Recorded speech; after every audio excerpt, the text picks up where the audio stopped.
Buenas noches, camaradas todos. Nos encontramos acá en Katia TV con el objetivo de dar inicio a nuestro programa Escuela de Cuadro, con el cual pretendemos profundizar la discusión de carácter político, ideológico, en función de enriquecer y aportar inquietudes de camaradas, jóvenes camaradas estudiantes, profesionales, obreros, dirigentes comunitarios, y esta noche nos encontramos con los camaradas Jesús Peñalosa, estudiante de la Universidad Bolivariana de Venezuela, Fabricio Villamizar, Aura Eslava, también estudiante de la UBB, Franklin Orellana, estudiante de la UBB también, y el camarada Federico Melo.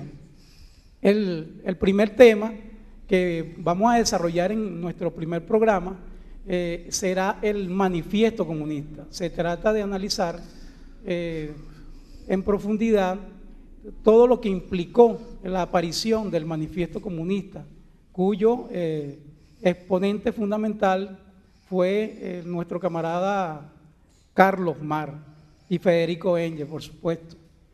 Para ellos, el camarada Federico Melo nos va a hacer una introducción para que nos introduzcamos en el tema y así vayamos comenzando este conversatorio.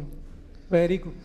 Bueno, buenas noches a todos las usuarias y los usuarios que están pendientes pues, de esta feliz iniciativa que creo que puede contribuir a dar, digamos, un aporte fundamental para las discusiones que se están haciendo actualmente en la conformación del PSV, en los consejos comunales y en general en el país entero, porque estamos en un proceso revolucionario que está trastocando las relaciones de producción, está trastocando todas las formas, digamos, de poder, incluyendo los valores culturales y las referencias ideológicas y políticas.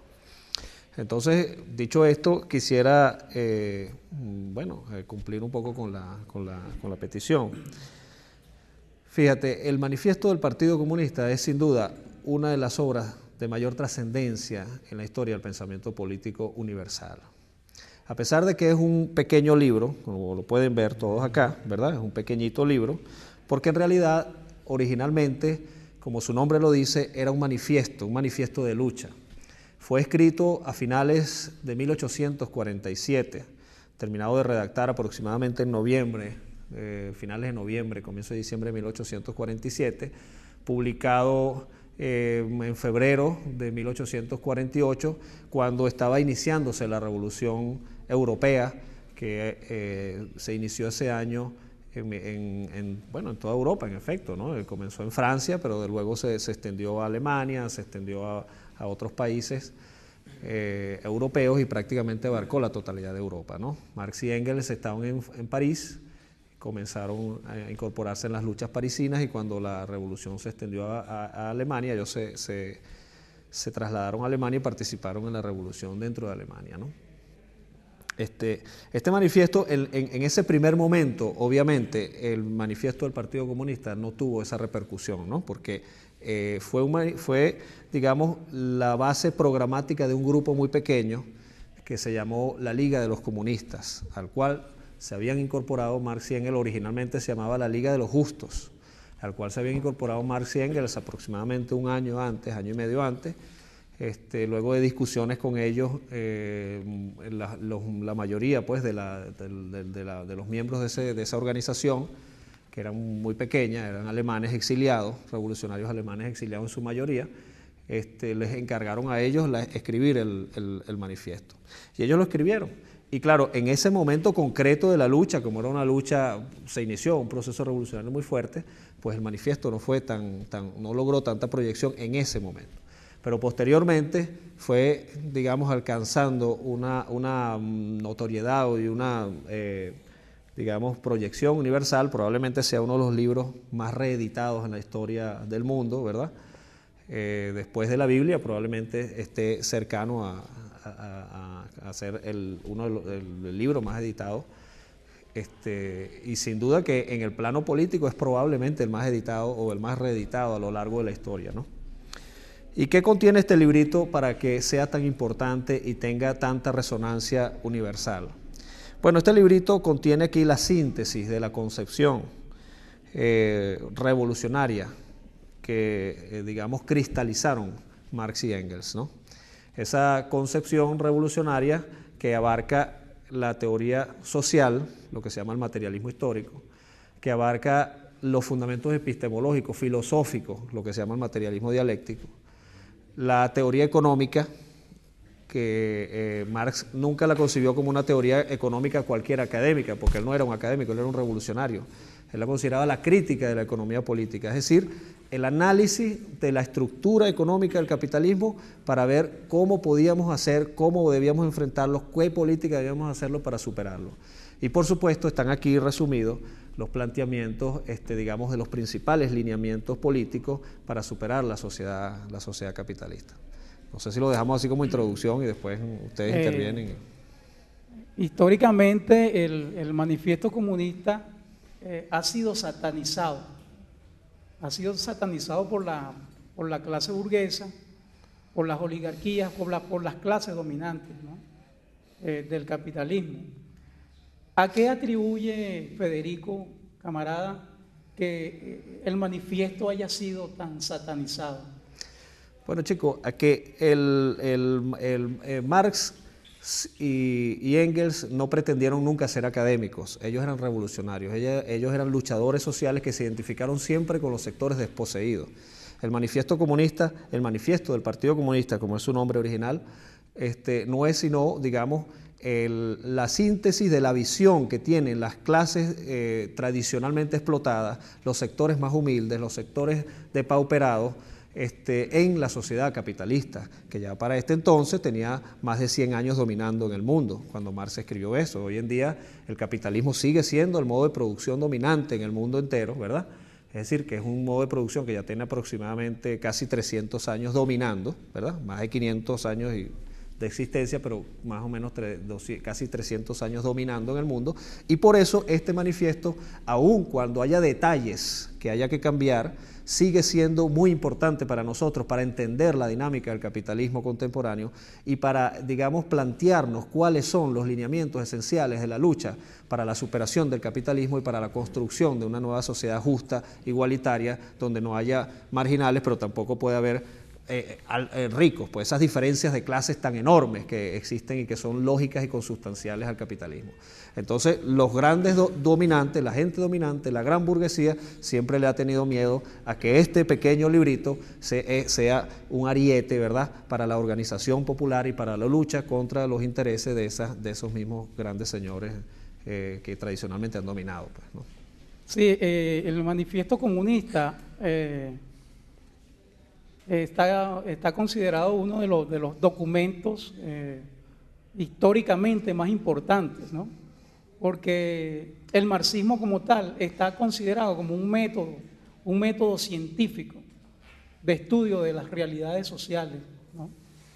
Y dentro de este análisis marxista se manejan varias categorías, entre las que podemos mencionar una de las más fundamentales es la relativa a la lucha de clases. ¿Qué plantea Marx allí dentro de lo que es el manifiesto comunista en relación a la lucha de clases? Bueno, fíjate, él aquí hace una síntesis histórica de lo que ha sido la evolución de la sociedad hasta ese momento, explica el surgimiento del capitalismo, explica cómo el capitalismo surgió sobre la base de la destrucción o de la superación de los anteriores modos de producción y de la creación de una nueva sociedad, digamos, donde existen esas diferencias, pues esas grandes diferencias. Entonces él plantea y él explica cuáles son las razones por las cuales se dan la lucha de clases. O sea, no es que Marx estimula la lucha de clases, sino que él explica las razones por las cuales las luchas de clases se dan de manera natural en la sociedad. Él descubre las razones por qué se da la lucha de clases. Eso es una de las tergiversaciones que se hace, que a veces se dice que Marx es un tipo que estimula la violencia o que estimula la lucha de clases. No es que Marx la estimule, Marx la descubrió y simplemente le enseña a los humildes cuáles son las razones por las cuales se dan esa lucha de clases y cómo debe organizarse y cómo debe luchar para que los intereses de los humildes, ¿verdad?, se conviertan en los intereses dominantes en la sociedad. Y eso es básicamente cuando él habla en el capítulo, el libro está dividido en 4 capítulos, los 2 primeros capítulos tratan sobre eso. El primero, que se llama Burguesía y Proletarios, explica el desarrollo del capitalismo, explica cuáles son los elementos fundamentales de la burguesía y del proletariado.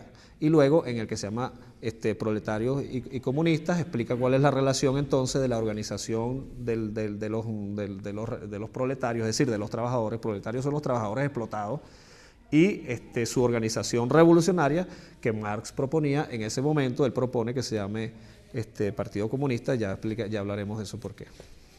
Federico, me parece también interesante, dentro de lo que es la discusión de dónde nace la lucha de clase, también es el problema de lo económico. Hablabas al principio de que la lucha de clase se basa principalmente también en la estructura económica que va generando unas relaciones sociales.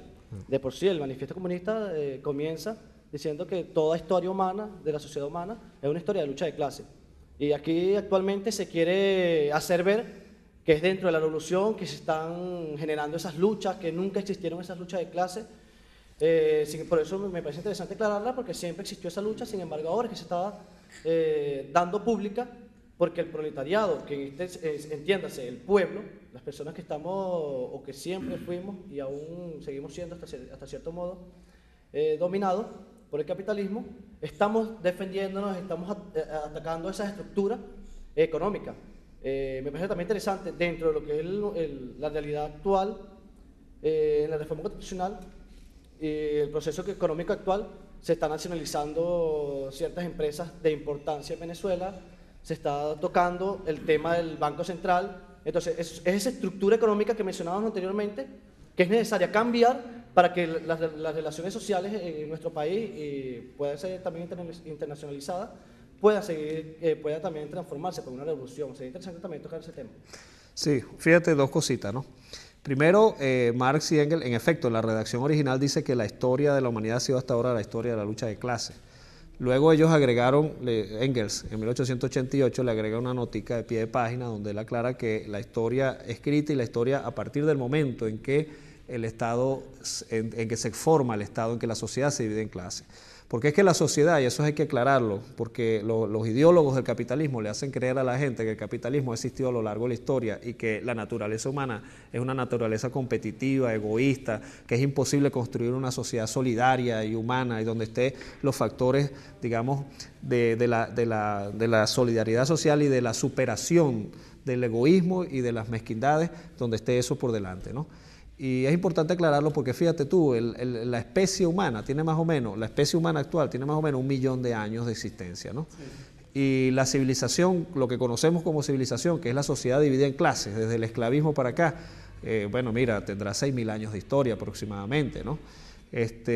Cuando comienza a disolverse, antes de esa civilización, veníamos por una sociedad que era lo que llaman algunos autores, ¿verdad?, el comunismo primitivo, o las relaciones, digamos, comunitarias originarias, ¿no? Y vemos cómo nuestros indígenas, por ejemplo, ¿verdad?, sus raíces son solidarias y ellos tienen una economía solidaria donde no existe la propiedad individual. Sus relaciones sociales pues son completamente socialistas y comunistas desde ese punto de vista originario, ¿verdad? Cuando comienza digamos, el ser humano, la sociedad, comienza a generar mecanismos más allá de la recolección, más allá de la caza, más allá de la pesca, comienza a generar mecanismos, a desarrollar cierta tecnología, ciertos instrumentos, a darse cuenta de que puede sembrar y que puede acumular riquezas y que entonces comienzan a darse luchas por los mejores sitios, las mejores tierras, y en esas luchas los que son derrotados comienzan a ser utilizados como esclavos y comienza la sociedad a dividirse en clases. La primera sociedad de clases fue la sociedad esclavista, donde existían las dos clases fundamentales, eran por supuesto los dueños de los esclavos y los esclavos, pero existía por supuesto una gama intermedia como hoy en día, que vemos que hay los capitalistas y los proletarios, pero hay una clase media y hay sectores medios, ¿no? Entonces, desde ese entonces viene la lucha de clases. Pero está relacionada directamente con la aparición de la propiedad privada como tal. Claro, porque el esclavo era, o sea, el esclavo, los excedentes de la riqueza, ¿verdad? Aquellos que se destacaban en la guerra, los caudillos, etcétera, comenzaron a apropiarse de ese excedente de riqueza y comenzaron además a convertir al esclavo en un instrumento de trabajo, en una fuerza productiva personal, una apropiación, era una cosa, el esclavo era como un animal, ¿entiendes? Era una cosa que le pertenecía. Comenzó la propiedad privada, la primera forma de propiedad privada, que fue la forma esclavista, donde el esclavo trabajaba, de los 7 días de la semana, trabajaba 6 días para el esclavista, y un solo día para sobrevivir. O sea, él mismo tenía que producir lo que sobrevivía. Luego, con el feudalismo, digamos que ya existía un mayor desarrollo técnico, digámoslo así, se producía un poco más de riqueza. La gente tenía una apariencia, los siervos de la gleba tenían una apariencia de mayor libertad frente a los esclavos, y entonces le trabajaban al señor feudal de los 7 días de la semana, le trabajaban 4 o 5 días, y había 2 o 3 días, dependiendo del negocio, que trabajaban para ellos, ¿verdad? Con parte de las tierras del señor feudal. Y finalmente, en el capitalismo genera la impresión, lo que Marx llama la fetichización de las relaciones mercantiles, genera la impresión de que el hombre es libre. El hombre es libre, pero es libre simplemente para elegir su esclavista, ¿me entiendes? Porque una persona que no tiene trabajo no puede ser libre porque se muere de hambre, tiene que salir a buscar, y cuando existen muchos desempleados, entonces tiene que salir a buscar las condiciones en que lo imponga el burgués. Y bueno, generalmente le imponen condiciones muy leoninas, pues en condiciones normales, ¿no?, del capitalismo. Sí. Bueno, profesor, tocando un poco el punto sobre la propiedad privada, ¿no? Uno de los puntos del manifiesto comunista habla sobre abolir la propiedad privada, ¿no? Y que los medios de producción pasen a manos del proletariado. Pero cambiando un poco la cuestión ahorita lo que es el proceso revolucionario y lo que es ahorita la reforma constitucional, creo que es el artículo 115, que habla sobre las distintas formas de propiedad, la cual sea diversificada, ¿no? Habla sobre, se garantiza la propiedad privada, la propiedad pública, la propiedad comunal. Entonces, porque había una tergiversación sobre lo que es la propiedad privada, y durante este proceso revolucionario nos han dicho que, bueno, si tienes un casa te van a quitar una, y todo esto, toda esta manipulación, ¿no? Un poco para aclararnos ese punto. Sí, fíjate, este problema hay que verlo en 2 niveles, ¿no? Uno, lo que es el problema en sí de la teoría marxista, que tiene que ver con cómo funciona el capitalismo, ¿no? Y otro es el problema del estado actual del proceso revolucionario venezolano. Fíjate, lo que se trata, y justamente los enemigos del proceso confunden a la gente y lo estigmatizan al marxismo, y además confunden a la gente en el proceso revolucionario diciendo que es que le van a quitar toda la propiedad privada. No es verdad. O sea, la propiedad privada personal, tu casa, tu carro, las cosas que tú tengas, X, ¿verdad? Tus libros, tu ropa, eso es tuyo, eso no te lo puede quitar nadie. De lo que se trata es que de los medios de producción, o sea, los medios de producción son los elementos fundamentales, la fábrica, la tecnología, las materias primas, la tierra, etcétera, ¿verdad? Que son la base para que la sociedad pueda producir lo que necesita para existir, ¿ok? Porque se necesita que produzcamos comida, ropa, etcétera, ¿verdad? Esos medios de producción, cuando están en manos del capitalista, ¿verdad? El capitalista tiene una lógica perversa, digamos, según la cual lo que le importa es su ganancia y no le importa la sociedad. Hace poco aquí en Venezuela, y me perdonan esta digresión, leí hace como cosa de 2 o 3 meses, leí que en Venezuela por primera vez, como en no sé cuántos años, un montón de años, el sector cafetero tenía grandes excedentes de producción. Entonces fíjense ustedes la lógica de ello, ¿no? La lógica de ella es que hay grandes excedentes de acuerdo a la capacidad de consumo del mercado para mantener su cuota de ganancia. ¿Qué le pedían ellos al Estado? ¿Cuál era el favor que ellos le pedían al Estado? Bueno, que los ayudaran a exportar ese excedente. ¿Y por qué no meter ese excedente en el mercado nacional? Porque eso significaba, si metía ese excedente en el mercado nacional, que el precio del café tenía que bajar y ponerse muy barato. Y si se ponía muy barato, entonces la cuota de ganancia de ellos se reducía. ¿Entienden? A eso se refiere Marx cuando dice que existe una contradicción entre las relaciones de producción, las formas de propiedad y las fuerzas productivas. Las fuerzas productivas tienden a desarrollarse, se aumenta la producción, pero al capitalista no le interesa eso. Eso es las bases de lo que se llama la crisis de superproducción, y entonces tenemos que sacar la producción, tenemos que eliminarla, etcétera, porque si no, yo bajo mi cuota de ganancia. Lo lógico es, si desde el punto de vista socialista no vamos a meter eso, vamos a abaratar eso y vamos a abaratarlo tanto y aumentar tanto la producción que en algún momento lo podamos distribuir de acuerdo con las necesidades de la gente. Pero esa no es la lógica del capitalismo. No sé si... ¿ah? Ok, bueno, vamos a un corte y ya regresamos con este interesante tema. Estamos de vuelta con su programa Escuela de Cuadros. Vamos a continuar analizando los planteamientos contenidos en el Manifiesto Comunista. Federico, uno de los planteamientos centrales que contiene el manifiesto es lo relativo a la explotación del hombre por el hombre, ¿no? En esa relación perversa, a todas luces, el dueño de los medios de producción, en este caso el capitalista, se apropia de la mano de obra del trabajador. Explícanos más o menos cómo se da ese proceso que origina la acumulación del capital. Sí, fíjate que es importante eso, porque la gente cree a veces que cuando los marxistas hablan de la explotación del hombre por el hombre, se refiere a que hay un tipo ahí que le está cayendo a fuetazos a otro, ¿no? Y entonces, aunque históricamente ha habido momentos en que eso ha sido así, o sea, el problema central no es la cosa, digamos, aparente, fenoménica, lo que tú ves, sino que es una relación social. La relación de explotación quiere decir que hay un sector de la sociedad, generalmente, o sea, mínimo, ¿verdad? Mínimo, pequeñito, que tiene, digamos, se apropia de la inmensa mayoría de la producción social, de lo que produce la inmensa mayoría de la sociedad. Y se apropia de eso con una lógica, tiene una lógica, ¿verdad? Que a uno le parece normal, porque desde chiquitico, de que nace uno ve la cosa, y además eso se lo enseñan en la escuela, y además eso lo ven los medios de comunicación, y además eso lo ven en todas partes, y la lógica es que el señor que pone el capital, que pone el dinero, es el señor, el dueño de lo que tú produces, ¿entiendes? En el caso concreto del capitalismo. Y entonces resulta que tú mismo sientes que eso que tú estás produciendo no es tuyo, es del señor, ¿entiendes? Tú eres una parte de ese proceso de producción, eres como una tuerca, eres como un instrumento, ¿ves? Y entonces eso es lo que llama Marx la cosificación del ser humano. Y la fetichización de las relaciones es que la gente no ve lo que es real. Lo que es real es que el trabajo, o sea, la riqueza, lo que se hace en el trabajo es producto del trabajador. No es producto del que pone el dinero, ¿entiendes? Es producto del trabajador, del que hace el trabajo.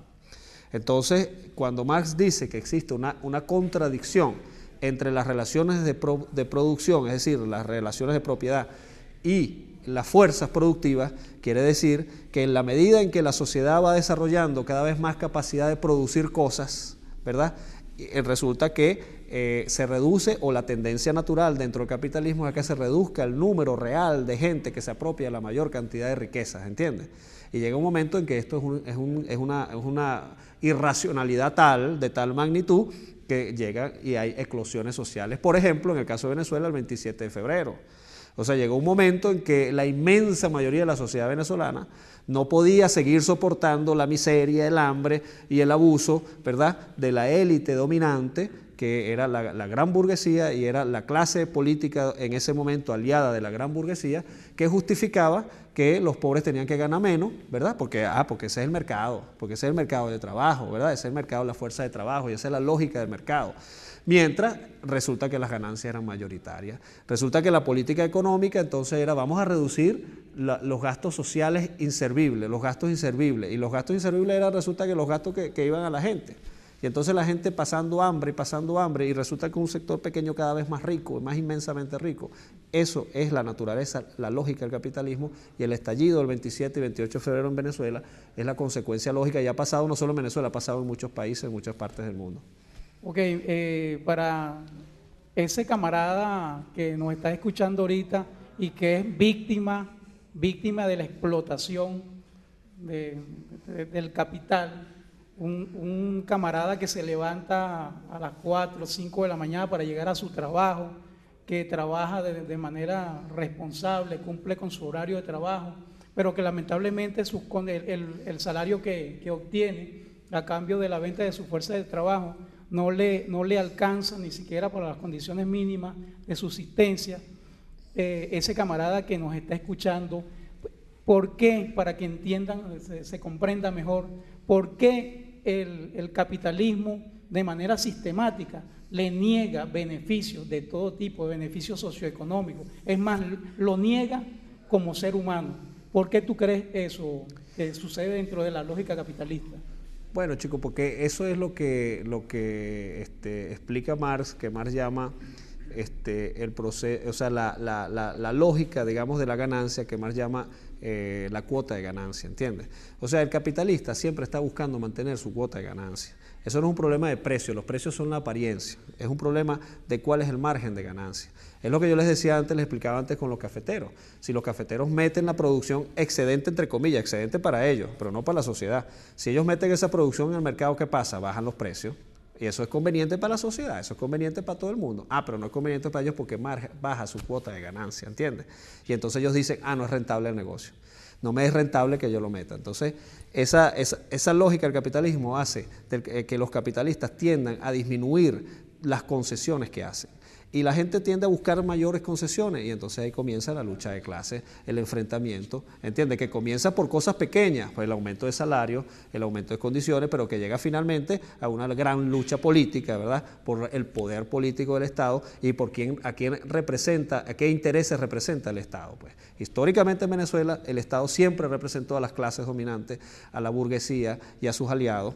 Y hoy en día, en cambio, el Estado venezolano representa a la inmensa mayoría de los que siempre han sido desposeídos y por eso algunas medidas que toma el gobierno del presidente Chávez, bueno, son vistos digamos, con aprehensión por parte de los que siempre gobernaron y que antes, en los gobiernos de antes, las medidas que tomaban eran a favor de ellos, ¿no? Era a favor de ellos, y entonces era la gente la que sufría cuando eliminaban los programas sociales, etcétera, etcétera. Entonces ahora son ellos los que se quejan y los que tienen temor porque la distribución de la riqueza se hace de otra manera. Exactamente ahí como está diciendo usted, quería agregar otra parte ahí. En el mismo manifiesto se habla de que la historia de la humanidad ha sido siempre una lucha de clases. Ahí la vemos cuando la sociedad esclavista, que era el esclavo y el esclavista. En el feudalismo se vio otra interacción, pues de otra persona más, pero siempre había una clase dominante sobre la otra. Vemos ahorita, dentro del sistema, vamos a pasar al sistema capitalista, que vemos cómo se transforma para hacernos creer que somos mejores, que pertenecemos a diferentes tipos de clases. Ahí vamos a la clase media baja, clase media alta, clase media un poquitico que tiene más. Bueno, todo eso se origina mediante el trabajo. Cuando vemos que el Estado venezolano, en la Constitución actualmente, en el artículo 89, dice que el trabajo es un hecho social, ahí vemos una contradicción cuando vamos a lo que realmente está sucediendo, a lo que realmente es la lógica del mercado. El trabajo actualmente no es un hecho social, por eso creo que este artículo no es reformado, porque es algo que es real. ¿Qué pasa? El compañero está hablando hace ratico que si un televidente que nos está viendo ahorita habla y dice, bueno, pero yo no soy explotado porque yo gano bien, o se siente, no, vale, yo no soy explotado. Simplemente lo que está produciendo con su trabajo diario no es de él, es simplemente el dueño del que tiene el capital. Entonces, eso es una de las cosas que uno ve, que uno se tiene que dar cuenta, y la mayoría de las personas se debe dar cuenta, que si lo que yo estoy haciendo, que es un trabajo que es social, no está beneficiándonos al grupo que estamos aquí, si solamente beneficia al dueño del capital, al capitalista, es simplemente ya un espacio es un modelo, una explotación. Entonces, ¿qué opinión le daría, bueno, desde el punto de vista suyo, a una persona que es explotada, sabe que es explotada porque no está teniendo, pero en su conciencia, yo gano bien, ¿cómo usted le diría que es explotado? Fíjate, es interesante la pregunta, pero déjame aclararte algo con respecto a la Constitución. O sea, el trabajo siempre es un hecho social. Lo importante de que lo diga la Constitución es que la ideología, ¿verdad?, expresada por el capital disfraza ese hecho, ¿me entiendes? O sea, de acuerdo con los intelectuales que Gramsci llamaba los intelectuales orgánicos del capitalismo, es decir, los mercenarios del capitalismo, ¿verdad?, como Emeterio Gómez, etcétera, lo más importante en el proceso económico no son los trabajadores, sino que es el empresario, ¿me entiendes? Y es lo que ellos llaman la utilidad marginal, o sea, la ganancia del empresario es lo que justifica el proceso de producción. Entonces ellos consideran que el trabajo no es un hecho social o no es un hecho relevante socialmente hablando, ¿ves? Entonces cuando la Constitución lo expresa, que le está diciendo la Constitución, ¿verdad?, que para el Estado venezolano, que está, digamos, guiándose por ello, o que esa Constitución es su corazón, ¿verdad?, para el Estado venezolano, el nuevo Estado venezolano, ahora, ¿verdad?, lo relevante son los trabajadores, ¿entiendes? O sea, se está, digamos, rescatando la relevancia del trabajo como el hecho central de la organización de la sociedad. Eso es lo enormemente importante de ahí. Y en relación al punto que tú decías, es que, mira, eso es muy importante también, porque también hay esa cosa que Marx decía, el fetichismo, ¿no?, y la fetichización de las relaciones. Es decir, hoy en día se da, y te voy a poner ejemplos concretos, por ejemplo, hoy en día se da el hecho de que los trabajadores, los obreros petroleros o los obreros de las empresas básicas ganan más que la inmensa mayoría del resto de los trabajadores. Ganan más, entre otras cosas, porque esas son las empresas más rentables del país, las que viven más, ¿verdad? Y entonces ahorita vemos que están discutiendo un contrato colectivo, bueno, que todo el mundo desea que su contrato colectivo sea así, ¿es o no es? Y mucha gente, yo por ejemplo estuve trabajando en Morón un año y entonces hay mucha gente ahí que se le da oportunidad de trabajar en otra cosa, pero prefieren trabajar unos meses contratados, ¿no?, en las puertas, hacen colas en las puertas para trabajar unos meses contratados en las petroleras que trabajan en otras cosas porque consideran que es mucho mayor su ganancia. Y entonces la gente cree, ¿verdad? No, vale, yo estoy mejor, yo no soy explotado, porque fíjate, yo tengo una casa grandota, yo tengo un apartamento así, tengo una casa en la playa, tengo 2 carros, tengo ciertas comodidades, puedo viajar al exterior cada vez que yo quiera. Entonces la gente cree que no está siendo explotada y eso es una visión superficial del problema, porque el problema central es que tu salario tiene que ver también en una relación directa con el grado de riqueza que produce tu trabajo, ¿entiendes? Entonces, en el caso concreto de las empresas capitalistas, donde hay trabajadores que tienen un alto salario, simplemente es que ellos producen grandes márgenes de ganancia para los empresarios.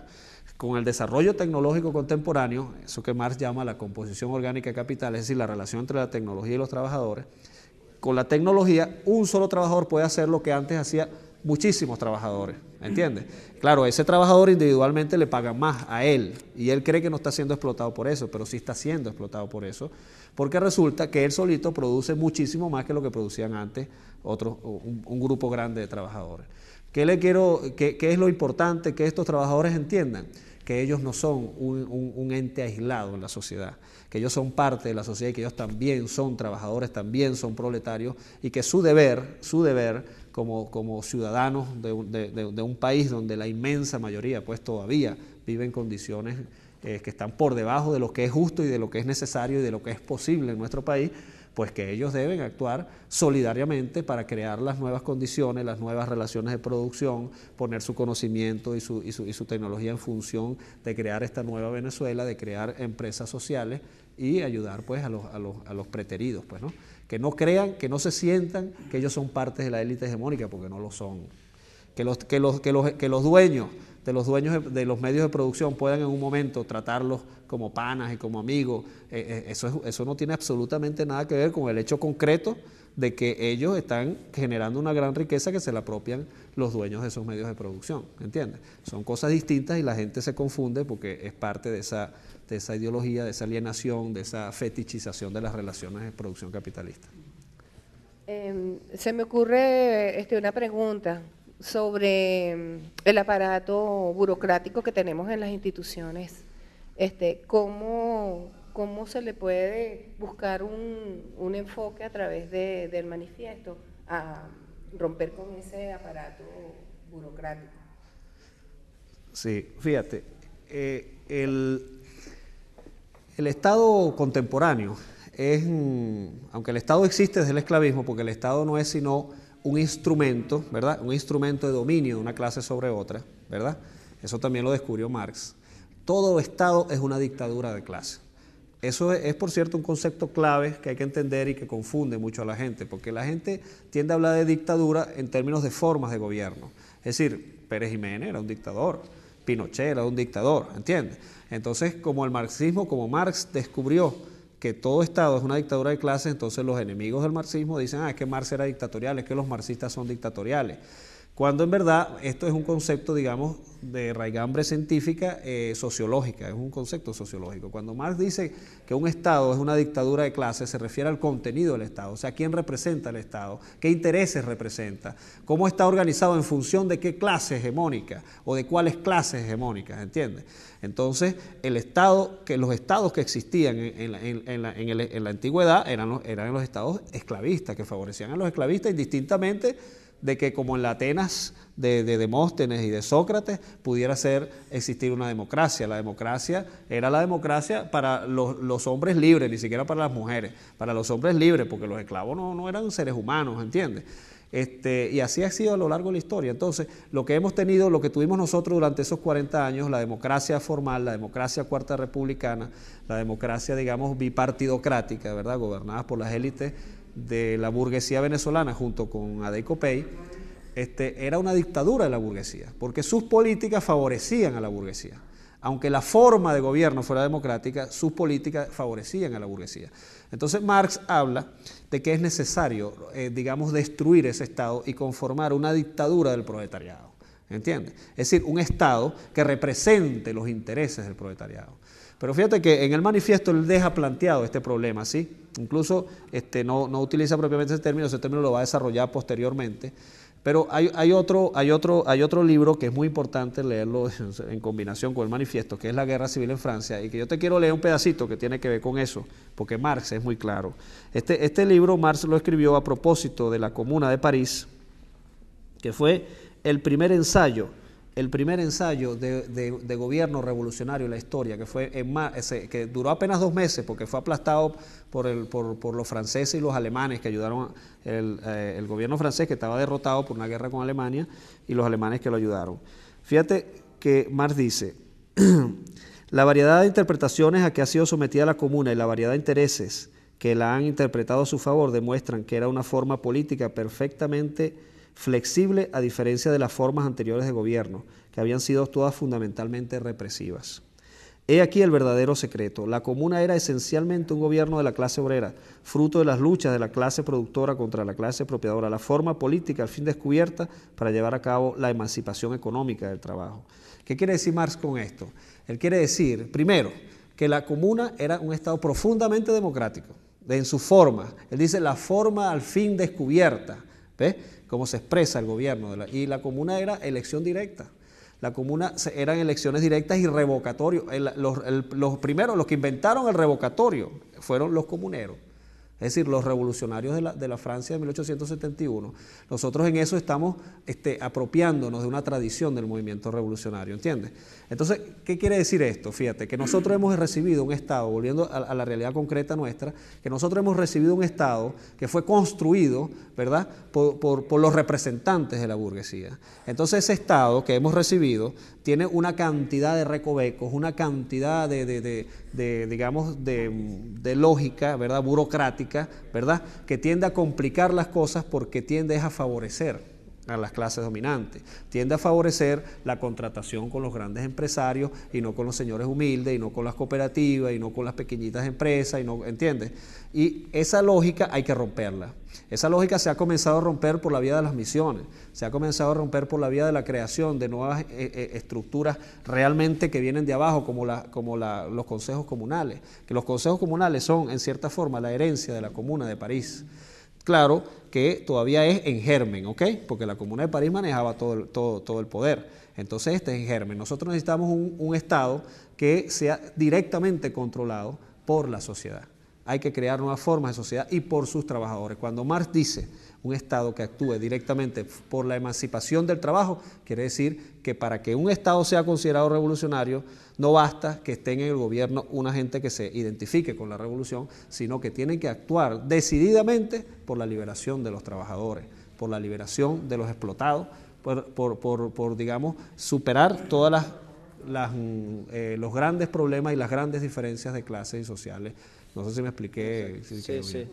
Pero también dentro del marco de lo que se plantea de la necesidad de estructurar el Estado y de la necesidad de crear unos nuevos mecanismos que generen mayor felicidad posible para el pueblo, entonces también está la vigencia, pues, cómo nosotros adaptamos ahora en nuestra realidad actual con nuestros consejos comunales, se está hablando también del PSU, nuestras redes sociales, nuestros consejos obreros, ahora la reforma también habla de consejos estudiantiles, cómo nosotros entonces ahora desde nuestras realidades podemos ir aplicando cuál es el papel individual y colectivo dentro de lo que es la transformación del Estado y dentro de lo que es la nueva reestructuración de una mejor sociedad. Aclarando también que, como lo bien decía, los consejos comunales son prácticamente como un resultado de lo que fue la Comuna de París. Es un ejemplo claro de lo que es la participación en la democracia. Sin embargo, muchos compañeros, muchos camaradas, se les queda un poquito, les falta un poquito de claridad al momento de aplicar en su entorno, en el entorno estudiantil, en el entorno campesino. Es decir, ¿qué hago yo? ¿Qué voy a hacer? ¿Qué me toca a mí hacer dentro de la revolución? Entonces, que tocaría decir que bueno, el proceso de nosotros es impulsar los otros procesos, unir nuestros esfuerzos a los otros esfuerzos que se van generando rumbo a la creación de nuevas estructuras sociales. Porque no solamente la creación de nuevas estructuras sociales, sino de fortalecimiento de ese poder popular, véase a las organizaciones sociales que van naciendo para ir orientando nuestro gobierno, pues, nuestro gobierno popular, como se habla actualmente. Bueno, sí, yo comparto contigo. Fíjate, el desideratum, la esencia de la revolución bolivariana es la democracia participativa. Y la democracia participativa está enmarcada dentro de la tradición del movimiento revolucionario, incluyendo el marxismo. Esto de la Comuna de París era democracia participativa. Ahora, eso no quiere decir que esto sea consecuencia de eso, ¿no? Sino que está enmarcado dentro de esa tradición, pero en realidad este proceso nuestro está profundamente enraizado en nuestra historia, en nuestra realidad y en nuestra lucha de clases, ¿entiendes? Entonces, ¿qué es lo que deben hacer los revolucionarios en esto? Es profundizar la democracia participativa. A través de todas las formas que se están creando para que la gente participe. Tenemos que crear y consolidar los consejos comunales. Por supuesto, la gente no nace aprendida y esto no es fácil, ¿entiendes? Y se cometen errores y tal, pero lo importante es levantarse sobre esos errores, volver a insistir, organizarse en todo a través de los consejos obreros, a través de los consejos estudiantiles. El PSU es un instrumento, digamos, para organizar a los revolucionarios que desean transformar esto, ¿ves? Es el instrumento, digamos, de la gente que tiene una mayor disposición a activar, a estar permanentemente luchando por esto, ¿verdad? Pero el PSU tiene que ser la prefiguración de la sociedad que nosotros aspiramos. Si nosotros aspiramos a una sociedad libre de explotadores y de explotados, si nosotros aspiramos a una sociedad donde todo se decida por la democracia participativa, por el pueblo, nosotros tenemos que construir un instrumento que sea así, es decir, donde no haya una élite burocrática que se imponga sobre la mayoría, sino que todas las decisiones sean producto de la discusión de las mayorías, todo salga de abajo hacia arriba, como lo ha dicho bien el presidente, ¿verdad? Y donde nosotros además luchemos desde adentro contra la corrupción y contra todas las lacras sociales. O sea, el PSUV tiene que ser la escuela de formación de los revolucionarios que a su vez van a construir toda la sociedad, la nueva sociedad socialista, cuya base, repito, es la democracia participativa, porque en el fondo la dictadura del proletariado tiene que ser un gobierno mucho más democrático que cualquier democracia burguesa que haya existido hasta ahora. ¿Okay? Sí, cuando se habla de esa categoría marxista, la dictadura del proletariado, eso causa terror en ciertos sectores, ¿no? Fundamentalmente en la burguesía, ¿no? Pero los planteamientos contenidos en el manifiesto comunista, Federico, son una herramienta filosófica que sirve para liberar a la humanidad entera, a la clase obrera, a los oprimidos de toda la vida. Pero eso tiene que haber una manera de que eso se se concrete en la práctica. ¿Cuál es el papel de la clase trabajadora, la clase obrera, en lo que tiene que ver con la organización política de un frente, de un partido, que realmente sea instrumento para transformar estas estructuras de la lógica capitalista, que no es fácil transformar de un día para otro y que el proceso revolucionario venezolano está demostrando que no es fácil? ¿Cuál es la clave, camarada? ¿Será la organización? ¿Qué piensa? Sí, evidente. Fíjate, es una complejidad, es una multiplicidad de factores, pero evidentemente que el eje de ese factor es la organización que tiene que ayudarnos a aumentar la conciencia. O sea, la sociedad existe independientemente de lo que nosotros querramos y independientemente de lo que nosotros creamos, ¿ok? Simplemente existen las clases sociales, esas son las clases en sí, existen, están ahí. Pero nosotros, los revolucionarios, ¿verdad?, debemos luchar y debemos contribuir y debemos hacer todo lo posible, como este programa que me parece maravilloso para contribuir a eso, ¿verdad?, para que la gente, las distintas clases sociales no solamente sean clases en sí, sino también clases para sí. Es decir, que tengan conciencia de su papel dentro de la sociedad. En Venezuela yo creo que hemos avanzado mucho en eso. Tal vez nos falta todavía, ¿no? Pero yo creo que gracias al presidente, uno de los grandes méritos del presidente Chávez es haber contribuido a que la gente, el pueblo venezolano, tenga conciencia de su condición, ¿ves?, de explotado, de su condición de siempre marginado y de cuál es el camino para luchar por su liberación. Entonces todos debemos empujar en ese camino. Yo creo que una herramienta como esta es muy importante, que debe multiplicarse en todas partes, en todos los escenarios venezolanos, y que, bueno, debemos seguir adelante luchando para que la gente entienda. El manifiesto, como decía al comienzo, es un instrumento para eso. Todo el mundo debe leerlo. Claro, la gente que a lo mejor no tiene ciertas herramientas históricas, a lo mejor no entiende, porque hoy en día hay muchas alusiones históricas. Pero hay que hacer un esfuerzo y hay que buscar de repente un diccionario y hay que buscar a alguien que le explique, mira, ¿qué quiere decir esto aquí? Porque hay que hacer un esfuerzo, porque este es uno de los libros fundamentales, que aquí está sintetizada una de las concepciones ideológicas más importantes para todo revolucionario, para todo el que quiera comprender el capitalismo y para todo el que quiera superar el capitalismo y construir una sociedad de iguales, justa y solidaria, que es, según Marx, ¿verdad?, el comunismo, que como la etapa muy superior del desarrollo socialista. Agradecemos a los camaradas Fabricio Villamizar, Jesús Peñalosa, Aura Eslava, Franklin Orellana, Federico Melo y quien les habla, Luis Álvarez, por haber participado en este programa. Queremos informar a nuestros camaradas televidentes que este programa será transmitido por Katia TV todos los jueves, después del programa Toda la Patria, una escuela. Queremos informarle también que seguiremos en el próximo programa profundizando en este tema, ya que el manifiesto comunista abarca multiplicidad de facetas y en próximos programas seguiremos profundizando y haciendo un llamado de que estos debates tienen que todo el mundo, todas las comunidades, los trabajadores, todos los sectores, amas de casa, profundizar, vamos a buscar en el diccionario, vamos a desmontar todas esas categorías, esas falsas categorías que nos sembró el capitalismo en nuestro interno y vamos a profundizar. Y la invitación es esa, al debate y a la construcción. Hasta la victoria siempre.